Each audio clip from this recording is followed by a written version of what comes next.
to everyone who's been on the open mic so far. It's been incredible. Thank you for all leaving some of your magic on the stage for me to step into. So thank you, everyone. So I'm Hollie Dee, Hollie with an IE, that's me. I'm not a mystery, after the event, come chat to me. Come over, say hi. You'll find out I'm pretty shy.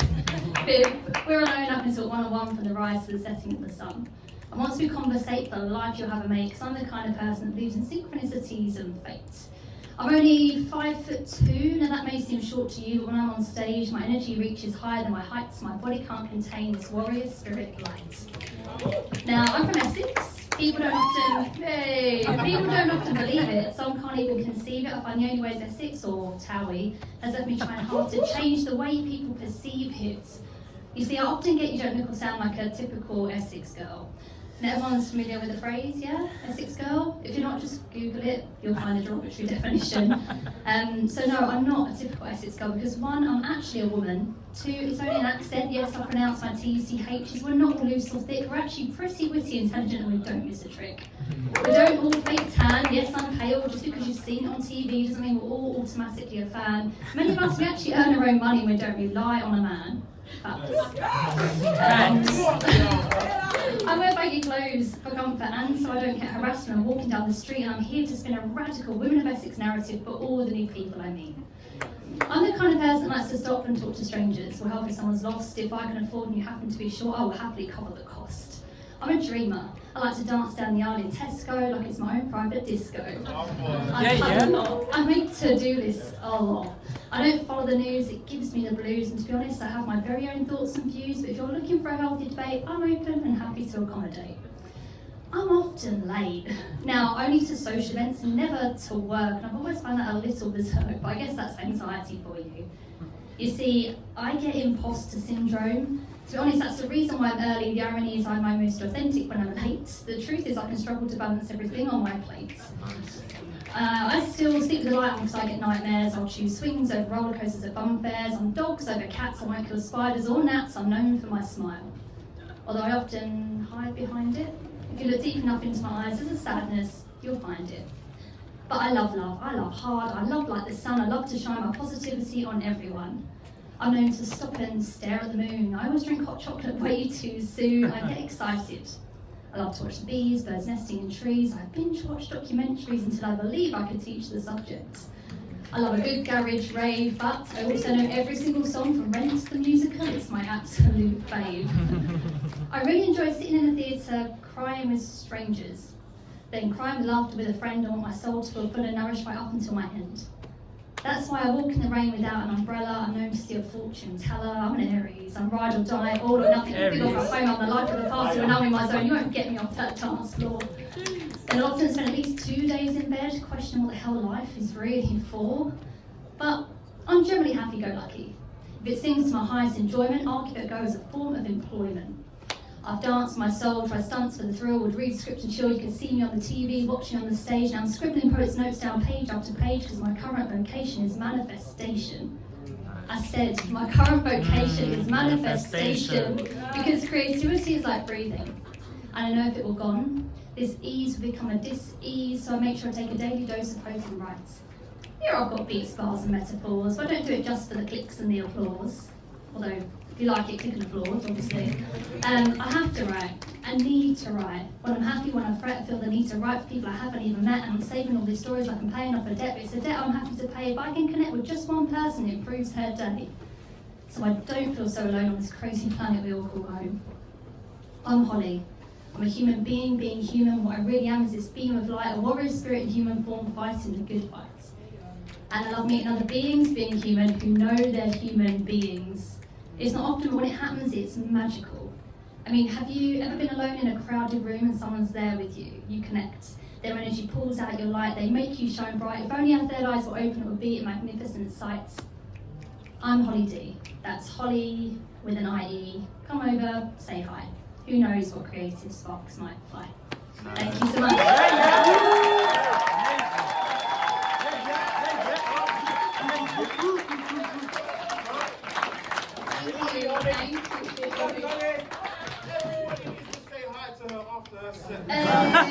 Come over, say hi. Do it. So yeah, I'm not good at the whole preamble, intro stuff, so I thought it'd be really clever and write an intro poem. There you go. But it's a few times I've performed it and it feels more like a dating profile, so sorry about that. It's out there now, I've just got to kind of roll with it. So I'm from South End, I like walks on the beach. Yeah, so I'm really happy to be here.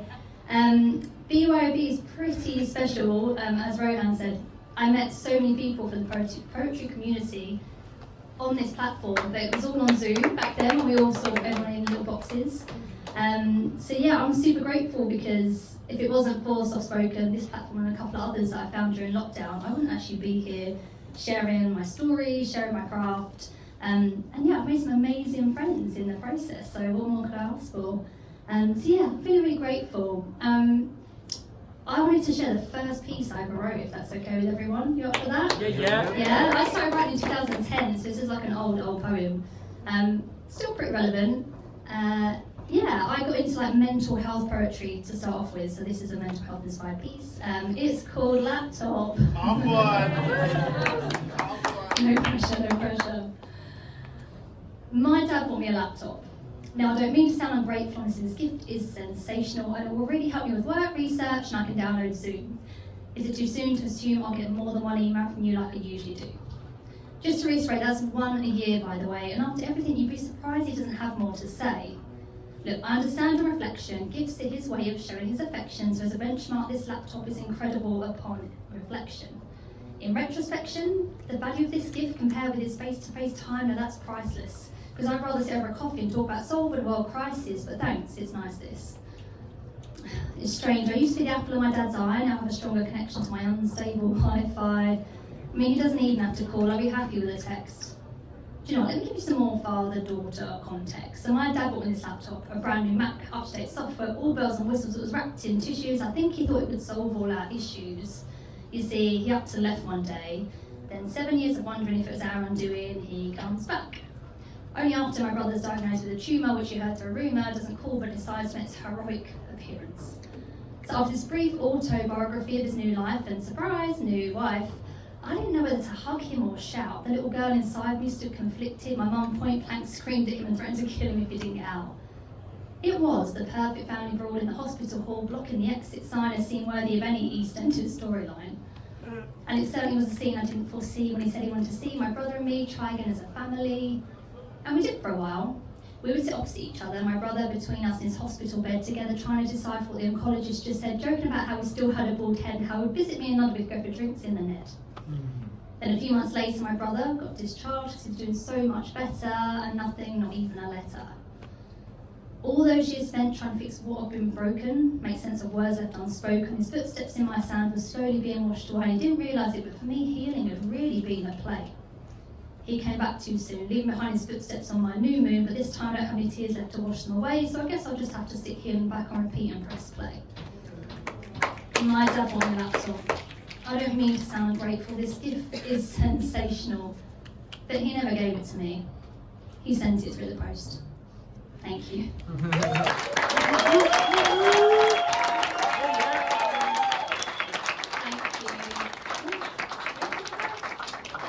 Yeah, that piece has got a place in my heart, and 10 years ago to now, we've reconnected, you know, showing my daddy issues with strangers on a Monday night.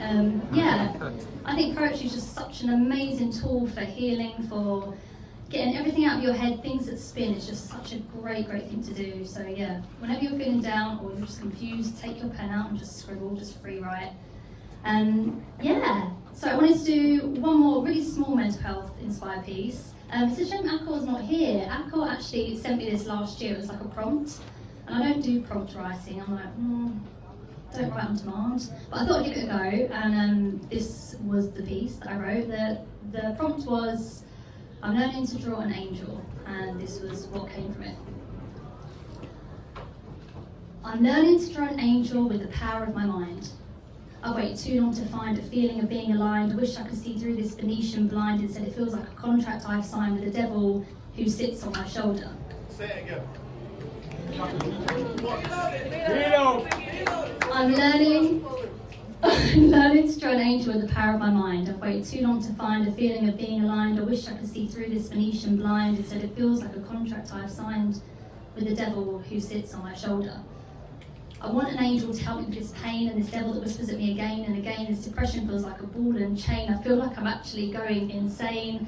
I need an angel to help me turn this darkness into light, to help me sleep a whole night through and turn this heavy grey cloud that hovers over me to blue. I have the power. Now is the hour to create my own meteor shower, and then I'll learn to draw a subconscious tower for this devil I hope to one day overpower. Thank you.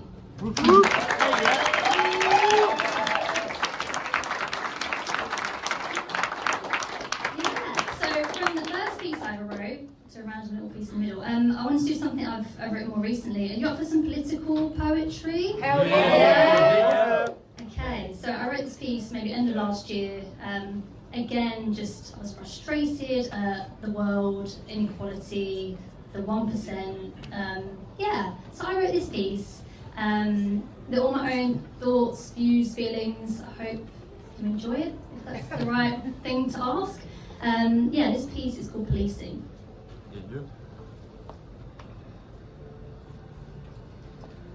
Don't tell me it's for our safety. Policing is for keeping us in check. It's to stop us from questioning society's constructs, potentially causing a political wreck. Don't tell me it's for our safety. Policing is for keeping us contained. Don't dream too big, go smoke a cig, mental health unsupported and unsustained. Why the policing of opinion, the policing of free speech, that policing of all the six that kept your loved ones out of reach, the policing of small businesses being forced to close, the policing of religions and their choice of prayer and clothes, the policing of refugees fleeing famine and war, the policing of homeless living outside a shelter door, the policing of protests to silence our voice, the policing of vaccinations denouncing our choice, the policing of women's bodies, the policing of free choice. In some countries they police poetry, preventing the silence from being voiced. Why the policing of fungus and plants like mushrooms and wheat? I think it's interesting scientific backing can't waver the government's greed, but I guess they have free labour in prisons where we know minority drug offenders really should have been freed. A big pharma can't make money off plant medicine so they can trademark a seed. Well, I mean, they haven't yet. Anyone want to place a bet? It won't be long before they do and place those needy and even more debt. Then the police and people on benefits the billionaires. No one up their cares, they damage the new cuts or policy fares. They might as well ask the wheelchair user to start using the fucking stairs.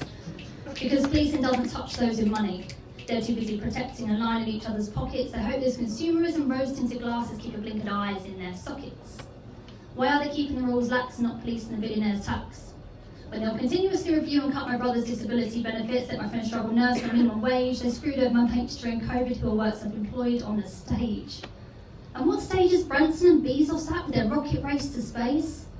I hope they look down and realise we're all surviving in a dark age. No one's got time to look up at their tax break cock extension. The world isn't their ego stage. But there is still time. They could really make a difference if they chose to engage and with that wealth turn over a new humanitarian page. And dear government, don't tell me you can't help. You had the power to shut the world down, force everyone inside their homes, fed them propaganda news masked up on their mobile phones. Well, let me tell you, there's been a shift with the power to highlight your mistakes, call you out on your bullshit. It's time to raise the stakes. Let's take a look at preferential treatment, contracts for your mates, and lobbying to start. The ripple effect of suffering your cause is tearing communities and families apart. And whilst you're worried about how many seats in Parliament your party own, myself and the entire female identifying population are worried about our safety simply walking home.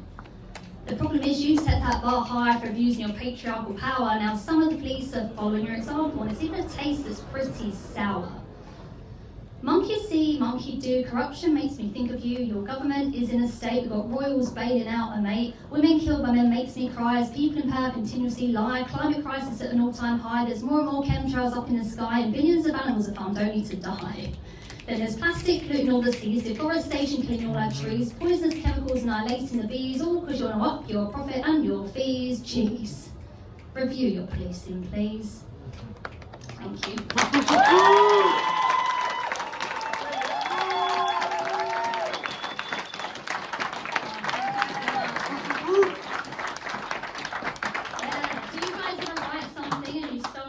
By the end of it, you're like, wow, that was actually spinning around in my head. That's like, oh, glad that's out. That's one of those. So thank you for listening. Yeah.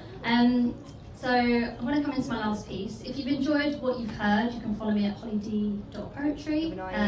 Hollie with an IE. See what we did there. Give me a follow, connect. This last piece is my favourite piece, and and it's a reminder to check in on your strong friends.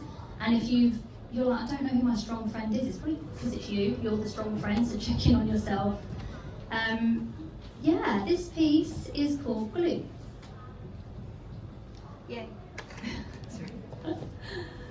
When people ask who are you who, well I say, call me Glue, that's who. I'm the friend, sister, daughter, but you ought to call me Glue because I'm the go-to. I'm the one that holds shit together. Could be yours, theirs, my mum who lives upstairs, and I'm proud to say I can hold together my own shit. Well, for a bit. You see, I have this game face, some call it emotional armour, I think it's karma, though certain things stick to me like sadness and drama. My friends will tell you that I'm a listening ear and a gale force wind, I'll keep you safe in a storm, and I will tell you if your behaviour is not the norm, but I promise to hold that umbrella for you until it stops raining. Because it always does. And I know you can't predict when it'll start again, so until then, I help you glue back together those pieces that were broken. It's only a token, I can't promise it will hold like super glue, but it will hold for now if you want it to. I mean, everyone's glue grows tacky when you can left out in the rain, but too long there'll be cracks of pain. You lose your form in the storm, pieces get torn, but when your edges start to pull apart, you come to me because I can turn trauma into art. I've got glue and glitter for that part. I often feel like this weather forecaster because I can predict a disaster, but my weatherproof protection, it's not a long-term solution, only you can stop your exposure to the pollution. And it's not an ideal proposition, but glue can require some adult supervision. There's no shame. If it were me, I really hope you do the same. This brings me back to glue because I'm always the go-to. Invisible, reliable, undeniable strength, glue.